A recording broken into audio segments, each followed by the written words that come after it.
Bu gelin ölür kaka gitti.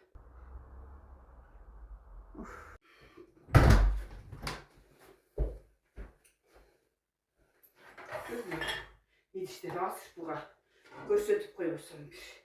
Sınırı işte. Nasıl? Bunun gerek yok. Bu sınır. Bütün dişlerim sınıp kalmasın. Ağzı bura gösterip.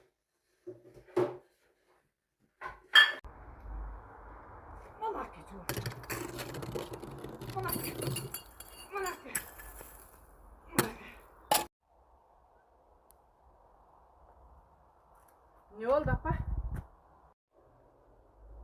Dert oldu, bela oldu. Yedişini kaçan cüysün?